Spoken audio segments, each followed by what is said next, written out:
Ito yung ano, ito yung Suzuki Bergman na inikonora nila. Yan daw mga kinalabasan, no? Tignan mo.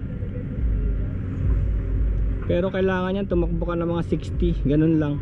Nakasali na ako sa ganyan eh. Ang pinaka matipid sana dyan yung may cambio. Oo, mas matipid. Kaya lang dahil EFI ito eh. Tapos merong Econo. Tignan mo, 53 nga lang ang gusto nilang ano. So kailangan tumakbo ka talaga ng mabagal. Kahit na FI pa. 50 to 60. Kontrolin mo yung sarili mo. Ito, si Commander Daot yata 215 eh. O yan, 250 Bistrom SS Commander Daot. Walang tao. Ito, Motostrada. Look, Motostrada. Pujo. Tinesting ko kanina. Super Veloce. Okay, ikot muna tayo ha. We're burning daylight.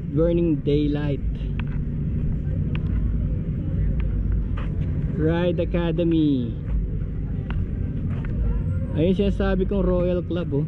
Oh. Ayaw, mag-uuwian pa kaya yung mga tao dito. They're already. Siyempre hindi naman pwedeng iwanan yung mga bikes na yan dito. Wala, bantayan. Ito Indian no. Ito yung mga presyo. Dito yung mga Indian price list natin. Tuwason pala sila. Ito Indian no. Wow.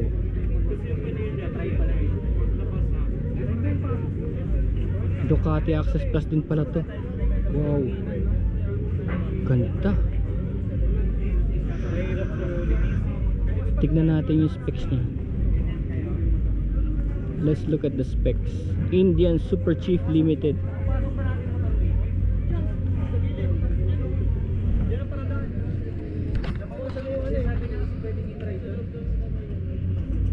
Bali 1990, halos 2000cc na, 2000cc.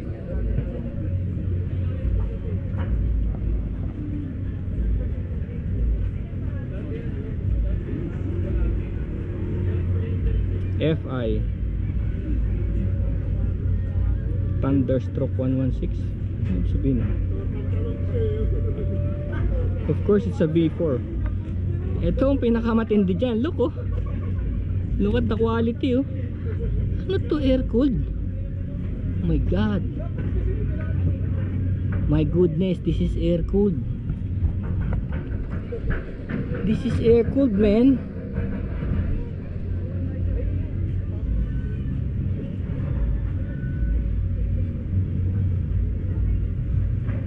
Hindi pwedeng air cooled to, sobrang laki.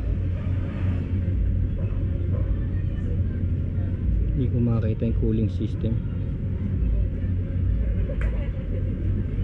Wet.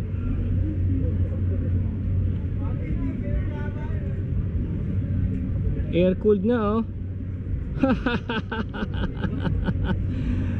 2000cc air cooled, man. Tignan nyo yung fins oh. Yung fins na yan, yan yung magkukool sa kanya eh. Air cooled pala to no, walang radiator no. Meron pa palang ganun, akala ko lumang ano na yun. Technology. Tingnan nyo, sobrang maganda yung bakal niya eh, na para pagka pinasukan ng hangin lalamig siya talaga. Ganda nito oh. Ewan ko kasi parang may problema din yung yung liquid cooled. Kasi di ba yung NS200 parang liquid cooled siya eh. Parang napapansin ko parang may problema rin pala. Huwag mo sabihin liquid cooled ka, hindi ka mag-overheat. Kasi may extra fan pa nga yun. Pero minsan bibirit ka lang na short distance tumutunog na kagad yung fan niya eh. Grabe ang nito, chrome oh. Indian Super Chief 2000cc.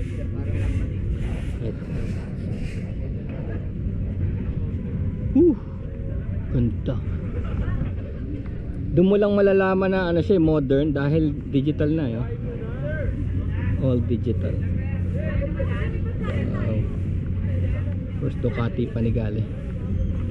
Ducati is 1000cc 4 valve per cylinder V4, tama ba? 4 valve per cylinder, ayan o, V4 4 pistons.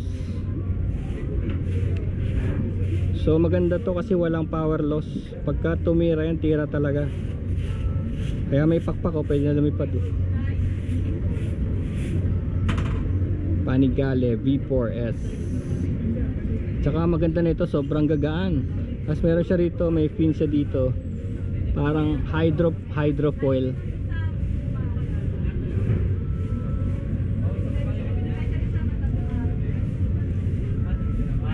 Yung ano niya, yung bababayan, yung ano niya, yung hangin niya, bababa niya yung bike. Parang di lumipad kasi sobrang bilis na eh. Tsaka magaan to yun. Oh, look, magaan siya. Tapos dito papasok yung hangin dyan, oh, papasok para ma-keep the rear tire low. Ducati. Ah, ito e-bike oh, e-bike. This one's e-bike. Seta. Daw, wow.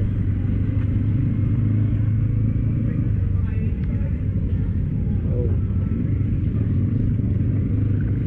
Ay, my god, may pedal oh. May pedal. Ano na ito?